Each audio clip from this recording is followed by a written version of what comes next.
नमस्कार, मैं हूँ शबनम बानो। स्वागत करती हूँ आप सभी का अपने चैनल स्पेशल एजुकेशन नीड्स में। आज हम डिस्कस करेंगे हिस्टोरिकल पर्सपेक्टिव ऑफ डिसेबिलिटी, मतलब डिसेबिलिटी की हिस्ट्री के बारे में, इसके लिए दृष्टिकोण क्या था लोगों का, उसके बारे में चर्चा करेंगे हम अपनी इस वीडियो में। तो आइए देखते हैं historical perspective of disability.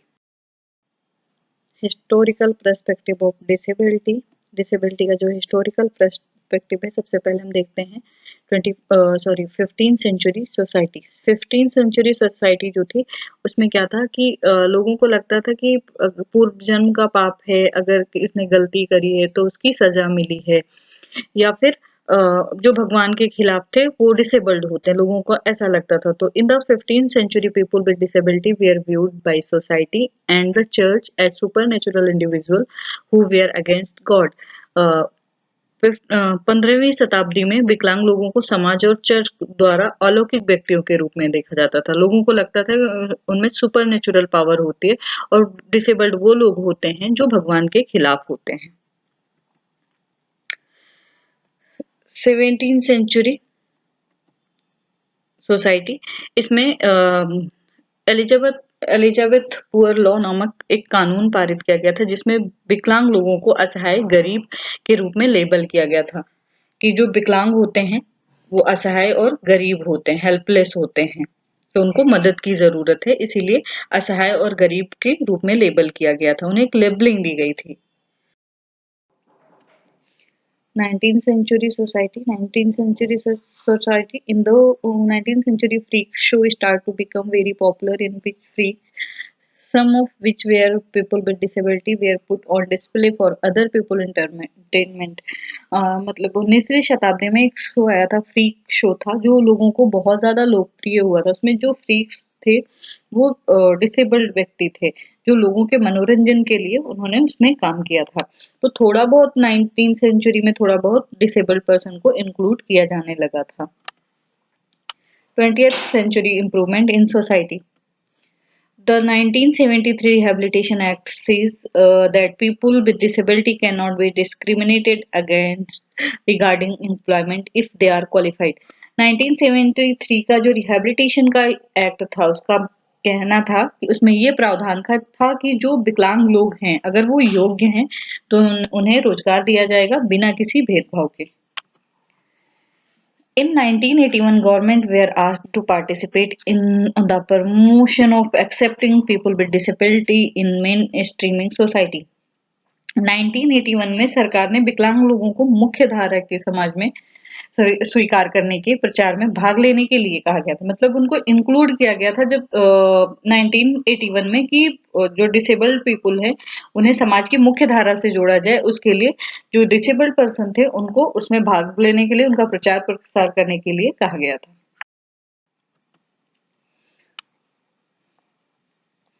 Disability world wide scenario. Due to mental, physical और sensory impairment, lack of person are disabled. मानसिक मतलब मेंटल, फिजिकल और सेंसरी इम्पेयरमेंट के बहुत सारे पर्सन है, लाखों पर्सन है जो डिसेबल्ड है। These person are often limited by both physical and social barrier, which exclude them for society and prevent them from actively participating in the growth and development of their nation। ये व्यक्ति अक्सर शारीरिक और सामाजिक दोनों बाधाओं द्वारा सीमित होते हैं। मतलब इनको सोशल, सामाजिक के द्वारा, सोसाइटी के द्वारा और फिजिकल बाधाओं में झेलना पड़ता है, क्योंकि फिजिकल होता है कि जो शारीरिक बाधाएं होती हैं, और जो सामाजिक होता है लोगों का एटीट्यूड होता है कि ये डिसेबल्ड है, ये कुछ नहीं कर पाएगा, इस तरीके से। तो जो उन्हें समाज से बाहर करते हैं, उन्हें अपने राष्ट्रों की वृद्धि और विकास के सक्रिय रूप में भाग लेने से रोकते हैं। Approximately 80% the world disabled population live in developing countries। दुनिया के लगभग 80% विकलांग आबादी विकासशील देशों में रहती है। The only strategy to unlock their potential is by ensuring that education for all। उनकी क्षमता को अनलॉक करने की एकमात्र रणनीति है ये सुनिश्चित करना है कि सभी के लिए शिक्षा। अगर जितने भी डिसेबल्ड पर्सन हैं उन सभी को एजुकेशन दी जाए तो उनकी जो एबिलिटी है वो निखर कर सामने आएगी, उनको कोई रोक नहीं सकता आगे बढ़ने से। डिसेबिलिटी मॉडल हम देखेंगे, डिसेबिलिटी मॉडल क्या है, यानी डिसेबिलिटी के प्रारूप क्या है उसके बारे में देखेंगे। तो सबसे पहले एजुकेशन जो है, जनरल एजुकेशन और स्पेशल एजुकेशन दोनों अलग अलग थे। उनके लिए ये मेडिकल और चैरिटी मॉडल में था। जनरल और एजुकेशन, स्पेशल एजुकेशन अलग अलग थे, ये जनरल और चैरिटी मॉडल में था। पहले लोग क्या करते थे, मेडिकल या फिर ट्रीटमेंट करवाते थे, या फिर दया की भावना से देखते थे, या चैरिटी करते थे डिसेबल्ड पर्सन के लिए। इसको हम और डिटेल से जानेंगे अपने अगले पेज में। जनरल एजुकेशन और स्पेशल एजुकेशन, फिर आया कि जनरल एजुकेशन और स्पेशल एजुकेशन जो था, जनरल एजुकेशन का वो ज्यादा था, स्पेशल एजुकेशन का उसमें एक रूम या फिर थोड़ा सा स्पेस हुआ करता था, जो कि था सोशल मॉडल नैरो पर्सपेक्टिव में।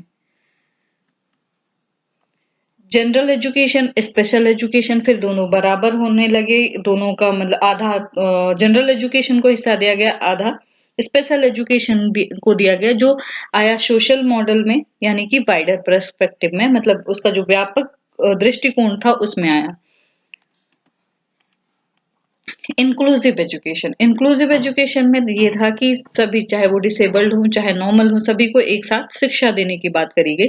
उसमें आया ह्यूमन राइट मॉडल। तो हम इन मॉडलों को थोड़ा और डिटेल से जानते हैं। मेडिकल या चैरिटी मॉडल, इसको मेडिकल मॉडल और चैरिटी मॉडल के नाम से भी जाना जाता है। In the medical or charity model, the focus was the disability alone and how to get it cured, not on the ability of the person। मतलब जो मेडिकल मॉडल था, इसमें चिकित्सा या दान मॉडल जो था, इसमें ध्यान अकेले विकलांगता पर था, बल्कि उनकी एबिलिटी पे नहीं था। जो विकलांग व्यक्ति होते हैं उनकी एबिलिटी होती है, उनकी जो क्षमता होती है, उस पर किसी का ध्यान नहीं था। उनको ये था कि ये बच्चा, ये व्यक्ति विकलांग है तो ये कुछ नहीं कर सकता, अब इसे कैसे ठीक किया जाए, वो ट्रीटमेंट पे ध्यान देते थे, ना कि उनकी एबिलिटी पर। Medical intervention and rehabilitation where stressed upon throughout of the life of disabled person. विकलांग व्यक्ति के पूरे जीवन में चिकित्सा, हस्तक्षेप और पुनर्वास पर जोर दिया गया था। मतलब जो डिसेबल्ड पर्सन थे, उनकी पूरी लाइफ में चिकित्सा, इंटरवेंशन और सिर्फ पुनर्वास पर जोर दिया जाता था, इसके अलावा और कुछ नहीं किया जाता था। It was at this point that many special schools, special vans, etc. came up। ये इस बिंदु पर था कि कई विशेष स्कूल, विशेष वैन आदि स्थापित किए गए थे। During the period, disabled people were treated as a passive beneficiaries of charity। इस अवधि के दौरान विकलांग लोगों को दान के निष्क्रिय लाभार्थियों के रूप में माना जाता था। मतलब उनको लगता था कि डिसेबल्ड पर्सन है, उनको दान दे दो, उससे उनकी जिंदगी संवर जाएगी, वो उसके सहारे जी लेंगे। Society main attitude toward the disabled was pity. विकलांग लोगों के प्रति समाज का जो मुख्य दृष्टिकोण था वो दया का था। लोगों को लगता था कि उनको दया की भावना से देखना चाहिए। Even the families of disabled people would assume they were entirely depend on them। Expectation of disabled people were low और नॉन एग्जिस्टेंस। यहाँ तक कि जो डिसेबल्ड बच्चों के जो परिवार वाले थे, उनका मानना था कि ये सारी उम्र उन पर निर्भर रहेंगे, उसके अलावा वो कुछ नहीं कर सकते, उनको करके खिलाना पड़ेगा। उनकी अपेक्षाएं उनसे कम थी या बिल्कुल भी नहीं थी। The development of special education, अब इसमें स्पेशल एजुकेशन का डेवलपमेंट कैसे हुआ ये देखेंगे। तो based on the medical model, based on the medical model, special education emerged। Children with disabilities have always been among to be offered access to education। चिकित्सा model के आधार पर विशेष शिक्षा से ये पता चलता है कि विकलांग बच्चों को हमेशा शिक्षा तक पहुंच प्रदान की जाती थी। मतलब इसमें शिक्षा तक पहुंच प्रदान की जाती थी, बट ज्यादा अच्छी इफेक्टिव, विकलांग बच्चों को शिक्षा तो दी जाती थी, बट उनकी जो नीड के अनुसार शिक्षा थी वो शिक्षा नहीं दी जाती थी। In the 60s and 70s, initial provision consisted of special education within segregated set up emerged। 60 और 70 के दशक में प्रारंभिक प्रावधान के अलग अलग ढांचे के भीतर विशेष शिक्षा को शामिल किया गया था। Historically, children with disabilities have been treated as inferior and in need of very special। ऐतिहासिक रूप से जो विकलांग बच्चे थे उनको हीन भावना की नजरों से देखा जाता था, या फिर उनको बहुत ज्यादा ऐसा लगता था कि बहुत खास जरूरत के रूप में माना जाता था कि इनको बहुत ज्यादा एक्स्ट्रा केयर की जरूरत है, लोग बहुत ज्यादा ओवर प्रोटेक्टिव होते थे। This conceptualization led to exclusion and the construction of institutions to accommodate these children। इन अवधारणाओं ने इन बच्चों को समायोजित करने के लिए बहिष्करण और संस्थानों के निर्माण को जन्म दिया। जब उनको लगा कि इनको थोड़ा जरूरत है, खास जरूरत है इनको इन पे ध्यान देने की, तो इस कॉन्सेप्ट ने क्या किया कि जो भी संस्थान डेवलप हुए हैं इनकी वजह से हुए हैं, उनका निर्माण किया। चैरिटी मॉडल के बाद नेक्स्ट है सोशल मॉडल, जिसमें कि विकलांग बच्चों ने या विकलांग व्यक्तियों ने अपनी आवाज उठाना शुरू कर दिया। तो इसको देखते हैं। At some point the disabled people felt that they wanted to contribute towards that society themselves. They no longer wanted to be passive beneficiaries of charity, thus emerged the social model। इसी बिंदु पर विकलांग लोगों ने महसूस किया कि वे समाज के प्रति, स्वयं के प्रति योगदान चाहते हैं। अब वे दान के निष्क्रिय लाभार्थी नहीं बनना चाहते। इस प्रकार सामाजिक मॉडल उभरा। मतलब डिसेबल्ड बच्चों को या डिसेबल्ड पर्सन को लगा कि उनमें जो एबिलिटी है उनको थोड़ा सा निखारने की जरूरत है। लोग उनको इंक्लूड करें, समाज की मुख्य धारा में जोड़ें, उन्हें भी समाज में योगदान देना चाहिए। तो इस वजह से उन्होंने अपने लिए आवाज उठाई और इस तरीके से सामाजिक मॉडल उभरा या बना। This was a period when people start to focus on the person and not on his or her ability। ये ऐसी अवधि थी जब लोगों ने व्यक्ति पर ध्यान केंद्रित करना शुरू कर दिया, ना कि उनकी विकलांगता पर। मतलब सोशल मॉडल में ही लोगों ने क्या किया कि जो व्यक्ति थे या जो डिसेबल पर्सन थे उन पर ध्यान देना शुरू कर दिया, उनकी विकलांगता पर नहीं, उन पर ज्यादा ध्यान देना स्टार्ट किया। Disabled people themselves start wanting to be seen as contributing member of the society। They wanted to run business, socialize, play sports, benefit from entertainment and so on। विकलांग लोग खुद समाज के योगदान देने वाले सदस्यों के रूप में देखे जाने लगे। वे व्यवसाय चलाना चाहते थे, समाजीकरण करना चाहते थे, खेल खेलना चाहते थे, मनोरंजन से लाभ उठाना चाहते थे। ऐसी बहुत सारी चीजें वो करना चाहते थे। मतलब जो डिसेबल्ड पर्सन थे उनको भी लगा कि उन्हें सोसाइटी में कंट्रीब्यूट करना चाहिए, उनको भी सोसाइटी का मेंबर होना चाहिए, उन्हें भी लोगों की तरह बिजनेस चलाने का अधिकार होना चाहिए, समाजीकरण का अधिकार होना चाहिए, स्पोर्ट खेलने का अधिकार होना चाहिए, एंटरटेनमेंट का अधिकार होना चाहिए। इसलिए उन्होंने आवाज उठानी स्टार्ट कर दी। This impact of this model was the this impact of this model was the emergence of special schools in mainstream school premises as well as integrated education. इस मॉडल का प्रभाव मुख्य धारा के स्कूल परिसरों के साथ साथ एकीकृत शिक्षा में विशेष स्कूलों का उद्भव था। मतलब इस मॉडल के थ्रू ही जो एकीकृत शिक्षा, इंटीग्रेटेड शिक्षा, वो भी इस मॉडल के बाद। Special education in general school. अब स्पेशल एजुकेशन का जनरल स्कूल में क्या था सोशल मॉडल में, वो देखते हैं। A shift toward greater understanding led to an eventual belief that all children belong in the same school system and could not be separated। अधिक समझ की ओर एक बदलाव ने एक अंतिम विश्वास को जन्म दिया कि सभी बच्चे एक ही स्कूल प्रणाली में थे और उन्हें अलग नहीं किया जा सकता है। मतलब जब लोग ज्यादा अवेयर हुए तो उनको लगा बहुत बदलाव, चेंजेस हुए, उसमें एक विश्वास ने जन्म लिया कि जितने भी बच्चे हैं वो एक साथ पढ़ाई कर सकते हैं, उन्हें अलग नहीं करना चाहिए। This led to a much needed cooperation between the two system. इन दोनों प्रणालियों के बीच बहुत आवश्यक सहयोग हुआ। The second stage in this development has taken the form of special education in general school. इस विकास में दूसरे चरण ने सामान्य स्कूलों में विशेष शिक्षा का रूप ले लिया। मतलब जनरल स्कूल में भी स्पेशल स्कूल खोले जाने लगे। They offered special education for children with disability within ordinary school. उन्होंने सामान्य स्कूलों के भीतर विकलांग बच्चों के लिए विशेष शिक्षा की पेशकश की। मतलब सामान्य स्कूल जो थे उनके भीतर भी स्पेशल स्कूल चलाए जाने लगे। This form of education represent an effort to provide education in more normal setting. शिक्षा का ये रूप अधिक सामान्य सेटिंग के में शिक्षा प्रदान करने के प्रयास का प्रतिनिधित्व करता था। मतलब जो नॉर्मल सेटिंग थी उसमें भी स्पेशल एजुकेशन प्रोवाइड करवाई जाती थी। However, a common characteristic of this provision of education is that it has been offered in special classes and not in cooperation with other mainstream children. हालांकि शिक्षा के इस प्रावधान की एक सामान्य विशेषता ये है कि इसे विशेष कक्षाओं में पेश किया गया, ना कि अन्य मुख्यधारा के बच्चों के सहयोग से।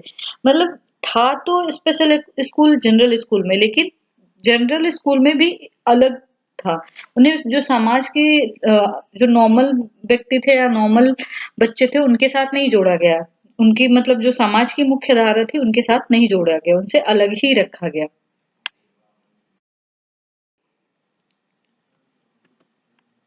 इंटीग्रेटेड एजुकेशन, अब देखते हैं इंटीग्रेटेड एजुकेशन क्या है। Integrated education, which began in the West in the last 70s and early 80s, was spread by a progressive educational ideology. एकीकरण जो 70 के दशक के अंत में और 80 के दशक के अंत में शुरुआत में पश्चिम में शुरू हुआ था, एक प्रगतिशील शैक्षिक विचारधारा से प्रेरित था। As a result of adopting the social model, the disabled person were more valued and less isolated, frustrated and passive. सामाजिक मॉडल को अपनाने के परिणाम स्वरूप विकलांग व्यक्ति अधिक मूल्यवान थे और कम अलग थलग, निराश और निष्क्रिय थे। मतलब उनको थोड़ा सा संतुष्टि मिली कि हमें समाज में इंक्लूड किया गया है। उसका जो रिजल्ट आया, लोग एक दूसरे से मिलने जुलने लगे, लोग अपनी वैल्यू समझने लगे, निराश कम रहते थे, एक्टिव रहते थे। The social model advocate the idea teach me skill don't treat me else. मतलब जो सोशल मॉडल आया था उसने एक आइडिया को जन्मा जिसमें ये था कि डिसेबल्ड बच्चों ने फिर से अपने लिए आवाज उठाई कि मुझे कौशल सिखाओ, मेरी बीमारी का इलाज मत करो, मुझे स्किल्स की जरूरत है, मुझे समाज में इंक्लूड होना है तो मुझे स्किल्स सीखनी है, मुझे ट्रीटमेंट की जरूरत नहीं है। Integrated education realise their dream, एकीकृत शिक्षा ने उनके सपनों को साकार किया। मतलब जो इंटीग्रेटेड एजुकेशन आई वो डिसेबल्ड पर्सन के सपनों को साकार करने लगी।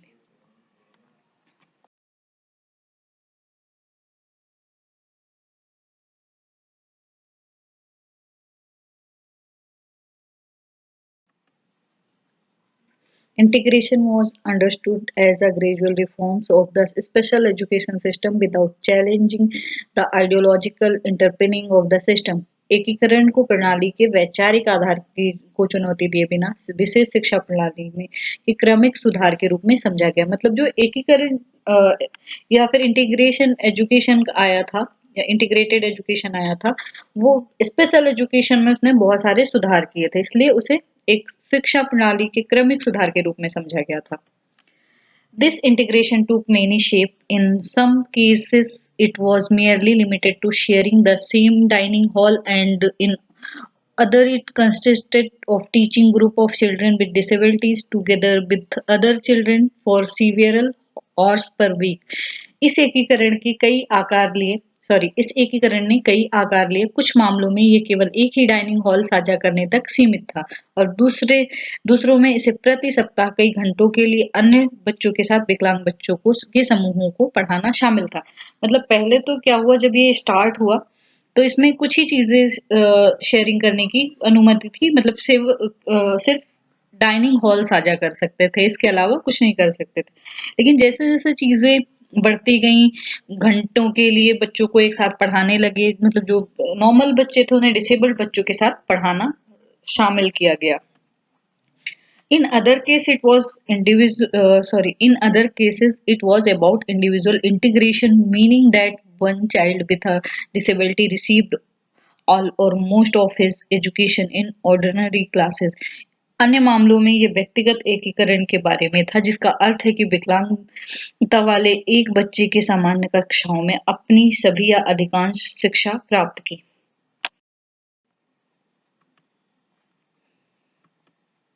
ह्यूमन राइट मॉडल, इसके बाद आया human right model. Human right model में ये था कि लोगों ने अपने अधिकारों के लिए भी फाइट किया, कि जैसे सामान्य व्यक्तियों को अधिकार है वैसे हमारे भी अधिकार होने चाहिए। तो इसमें देखते हैं, it is in this model that disabled people start to fight for their rights. मतलब जो डिसेबल्ड पीपल थे उन्होंने अपने अधिकारों के लिए लड़ना शुरू कर दिया। In the human right model, it is recognized as a basic right that the environment must be adopted according to their need. And that the disabled should not have to challenge the physical or attitudinal barrier of the society, which was a common feature in the social model. मानव अधिकार model में ये एक बुनियादी अधिकार के रूप में मान्यता प्राप्त है कि पर्यावरण को उनकी आवश्यकताओं के अनुसार अनुकूलित किया जाना चाहिए। विकलांगों को समाज की शारीरिक या व्यवहार संबंधी बाधाओं को चुनौती नहीं देनी चाहिए, जो सामाजिक मॉडल में एक आम विशेषता थी। मतलब जो ह्यूमन राइट मॉडल आया उसमें ये था कि जो भी इन्वायरमेंट हो, जो भी इंफ्रास्ट्रक्चर हो, वो डिसेबल्ड पीपल के लिए, उनके नीड के लिए अडॉप्ट किए जाएं। चाहे वो पढ़ाने का तरीका हो, चाहे इंफ्रास्ट्रक्चर हो, वो उनके लिए अनुकूल बनाया जाए। जो फिजिकल बैरियर हो, एटीट्यूडनल बैरियर हो, उन्हें भी दूर किया जाए। मतलब शारीरिक बैरियर हो या फिर एटीट्यूडनल, लोगों के जो नेगेटिव थॉट थे डिसेबल पर्सन के लिए, उनको भी दूर करने किया जाए और उनको उनके अधिकार दिए जाए। They have the right to be included in school, job establishment, etc. The right to access to public buildings, public transport and information. उन्हें स्कूलों, नौकरी, प्रतिष्ठानों आदि में शामिल होने का अधिकार है। सार्वजनिक भवनों, सार्वजनिक परिवहन और सूचना तक पहुंचने का अधिकार है। मतलब वो कहीं भी जा सकते हैं, उन्हें किसी भी स्कूल में पढ़ सकते हैं,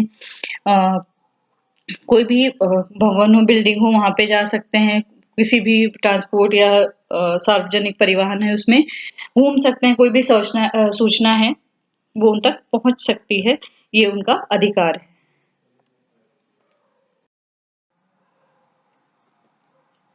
From integration to inclusive education, dissatisfaction with progress toward integration caused demand in many countries for more radical change. मतलब जब बहुत ज्यादा असंतोष हुआ तो कई देशों ने मांग करी कि रेडिकल चेंज किए जाएं। Inclusive education, which has its origins in special education, originally set out to meet the needs of learners who were being traditionally excluded from the schools or were otherwise marginalized within the classroom. मतलब जो समावेशी शिक्षा थी उसकी उत्पत्ति विशेष शिक्षा में हुई, मूल रूप से उन शिक्षार्थियों की जरूरत को पूरा करने के लिए निर्धारित की गई थी जिन्हें पारंपरिक रूप से जो स्कूल से बाहर रखे जाते थे या फिर कक्षा के भीतर तो थे बट उन्हें मार्जिन लाइन पे रखा जाता था, तो उनके लिए ज्यादा वो किया गया। A series of shift from focusing on the disabled child as a problem to focusing on change in the management of the classroom revealed surprising change in learning. The result demonstrate benefit to those who were traditionally excluded from learning as well as all the other in the classroom. Today, inclusive education or inclusion in education is a conceptual approach aimed at achieving quality education by making change to accommodate all learners regardless of their physical, social और psychological difference. एक समस्या के रूप में विकलांग बच्चे पर ध्यान केंद्रित करने से लेकर कक्षा के प्रबंध में बदलाव पर ध्यान केंद्रित करने तक की श्रृंखला ने सीखने के में आश्चर्यजनक परिवर्तनों का खुलासा किया। मतलब जो समस्या थी विकलांग बच्चों की या दिव्यांग बच्चों की जो समस्या थी उन पर ध्यान केंद्रित किया, फिर कक्षा प्रबंधन में जो क्लासरूम मैनेजमेंट था उसमें बदलाव आया, लर्निंग करने की श्रृंखला थी उसमें चेंजेस आए उसके साथ-साथ कक्षा के अन्य सभी को बाहर रखा गया था। आज समावेशी शिक्षा या शिक्षा में समावेश एक वैचारिक दृष्टिकोण है, जिसका उद्देश्य सभी शिक्षार्थियों को उनके शारीरिक, सामाजिक व मनोवैज्ञानिक मतभेदों की परवाह किए बिना समायोजित करने के लिए परिवर्तन करने की गुणवत्तापूर्वक शिक्षा प्राप्त करना है। मतलब जो भी डिसेबल्ड बच्चे हैं और जो नॉर्मल हैं, उनको उनको सभी के साथ एक साथ मिलाकर कोई भी मतभेद ना हो, कोई भी डिस्क्रिमिनेशन के बिना शिक्षा देने के लिए बात की गई और जो कि अभी हो रही है। उनको एक क्वालिटी ऑफ एजुकेशन देने की बात करी गई बिना किसी डिस्क्रिमिनेशन के। Based on the human rights model, the Salamanca Statement put inclusion on the agenda as well as supporting a human rights perspective in that it stated inclusion and participation participation are essential to human dignity and the enjoyment and exercise of human rights. मानव अधिकार model के आधार पर Salamanca statement 1994 ने एजेंडे पर समावेश के साथ साथ मानव अधिकारों के परिप्रेक्ष्य का समर्थन किया। मतलब उन्होंने माना कि मानव को जैसे सभी मनुष्य को अधिकार है, वैसे ही जो डिसेबल्ड पर्सन है उनको भी अधिकार है। ये सलामांका स्टेटमेंट 1994 ने उनका समर्थन किया था, जिसमें कहा गया था कि समावेश और भागीदारी मानव गरिमा, मानव अधिकारों के आनंद और प्रयोग के लिए आवश्यक है। अगर मनुष्य है, चाहे वो डिसेबल्ड हो, चाहे वो नॉर्मल हो, सबका समावेश और सबकी संपूर्ण भागीदारी की बात करी और उनके गरिमा को बनाए रखने की बात करी थी सलामांका स्टेटमेंट ने। However, paving the road to inclusion began during the 1990 Jometin World Conference and Education for All. हालांकि समावेश का मार्ग प्रशस्त करना 1990 में सभी के लिए शिक्षा पर जोमेटिन विश्व सम्मेलन के दौरान शुरू किया गया था। मतलब जो समावेश का मार्ग था वो 1990 में स्टार्ट किया गया था कि लोगों का इंक्लूजन किया जाए। Here, the world leaders took up the challenge of exclusion from education by stating that the learning need of the disabled demand special attention. Steps need to be taken to provide equal access to education to every category of disabled person as an integral part of the education system. Article 3.5 यहाँ दुनिया के नेताओं ने शिक्षा के बहिष्कार को चुनौती करते हुए ये कहते हुए किया कि जो दिव्यांग बच्चे हैं उनको सीखने की जरूरत जो है, उन पर विशेष ध्यान देने की आवश्यकता है, उन पर विशेष ध्यान दिया जाए क्योंकि वो स्पेशल नीड्स हैं। शिक्षा प्रणाली में एक अभिन्न अंग के रूप में विकलांग व्यक्तियों की हर श्रेणी को शिक्षा तक समान पहुंच प्रदान करने के लिए कदम उठाए जाने की आवश्यकता है। मतलब जो भी नेता थे उन्होंने आर्टिकल 3.5 में बोला कि सबको शिक्षा का अधिकार है। जैसे जो डिसेबल्ड पर्सन है उनकी जो नीड है उन पे ध्यान देने की जरूरत है, उनकी जो आवश्यकता है उस पर ध्यान देने की जरूरत है। उन्हें जैसे कोई नॉर्मल पर्सन है उनके साथ ही उनका समावेश किया जाए, उनके तरीके से ही उनको आवश्यकता प्रदान की जाए। Thank you for watching my video. I hope आप सभी को ये वीडियो पसंद आई हो। मुझे कमेंट में ज़रूर बताएं और ज़्यादा से ज़्यादा शेयर करें। आपकी जो कन्फ्यूज़न है वो मुझे बताएं, मैं उसको कोशिश करूँगी कि मैं उन्हें सॉल्व करूँ। Thank you.